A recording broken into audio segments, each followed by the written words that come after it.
Hello. First off, I should apologise. It has been way too long since I've done one of these videos, and I said that I would try and keep you all updated and be regular about it, and classically, I haven't. Uh, um, I'm hoping those of you that follow me on Instagram have seen the videos I uploaded there during treatment when I was in hospital.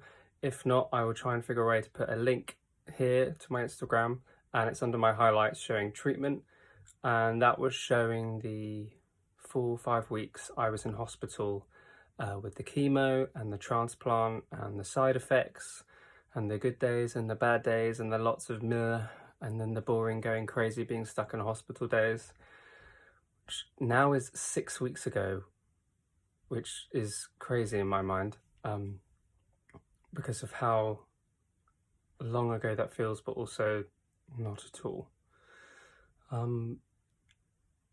As you're aware, there is a global pandemic going on at the moment with coronavirus or COVID-19, and I am coming to you from my parents' house under lockdown, which this was my original place I was planning to recover. My parents being excellent carers, looking after me after chemo and stem cell transplant, because it obviously takes a lot out of you.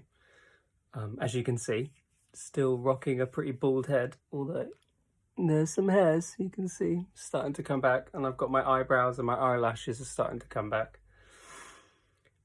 But it has been a scary time. It is a scary time. The virus is scary to me and to many of you, I am sure.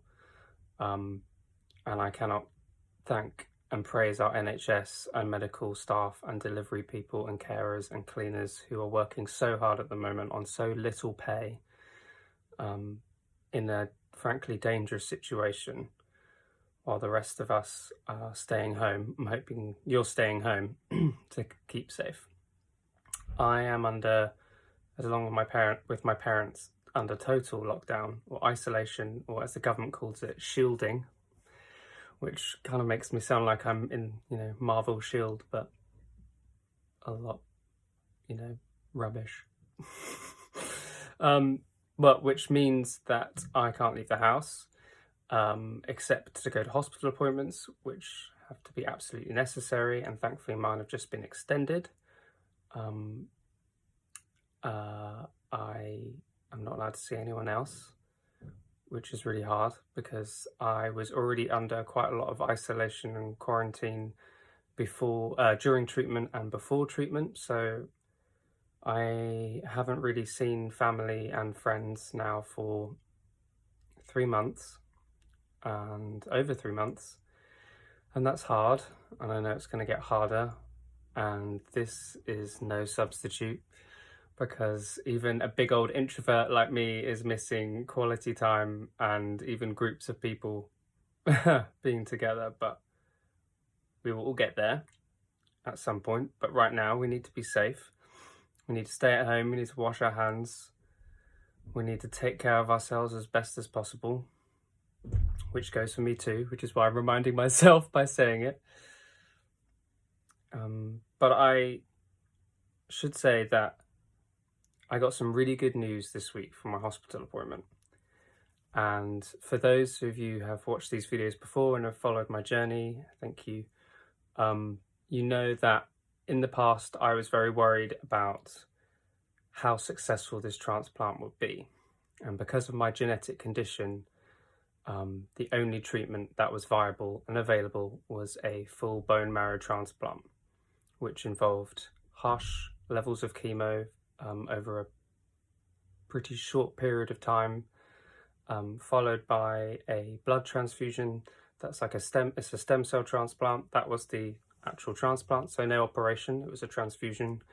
And then a little bit more of chemo and on these immunosuppressant drugs called cyclosporin, which is to stop my body, current body, part of it, rejecting the new stem cells from my sister Lisa and trying to keep each other in check so that the new stem cells graft to become my new bone marrow and my body hopefully lives together in harmony and love and, not attacking each other. And the great news is that I found out on Monday that my transplant has been a total success.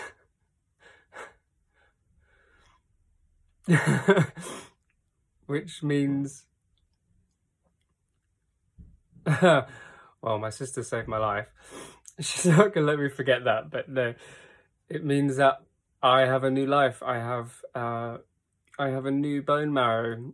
My immune system and my bloods are 68, 67 days old now. I'm practically a baby. I mean, I look a bit like a baby, a very wrinkly, weird ass looking baby, but it's working. My blood levels are the best they've ever been. I have my hemoglobin, your red blood cells, they're the highest I've ever been recorded. My last one was 12.5, which is about normal, which was about 2 points higher than my normal before I got sick, and about 3.5 points higher than I was able to reach after last year's sickness. My neutrophils, which is like your main white blood cells, your first line of defense, the things that help kick bacteria and viruses in the ass, I've struggled to get higher than 1.5 for 10 years, thereabout. I think the highest I got maybe once was a 2 when if I wasn't sick. And my last one was between 6 and 7, which is insane. That's insane. Which is well into the normal range. It's actually really good normal range. I'm healthy.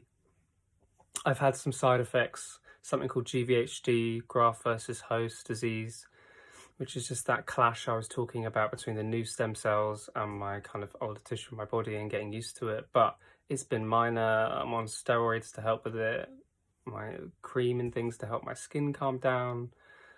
I've been truly blessed, and I'm so grateful that I survived. It's been a success, and a good one.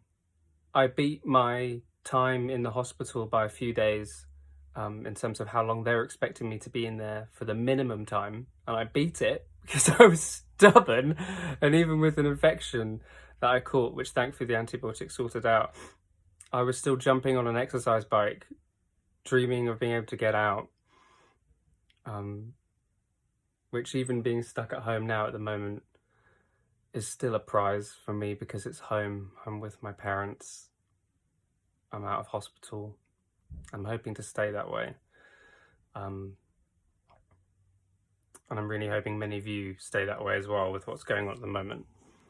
But I'll finish up by just saying I'm here, I'm queer, and I have a brand new immune system, and it's worked. And this should hopefully mean I'm going to have a healthy and energetic life to come. There's still a journey yet for me. I'm still in the 3 months, almost finished. And then the next 6 months is also critical to an extent in terms of my vulnerability, but we're all being careful as we can. But I'm taking this positive. I'm going to try and stay positive. The news was so welcome on Monday from the doctors, and it's still settling in. It's a whole mix of emotions, and we all cried when we found out. But I'm really thankful to God and my friends and family for looking out for me and for praying for me and for checking in. Thank you all of you for checking in. It does really mean the world. I know I don't always respond. I just find it a bit overwhelming.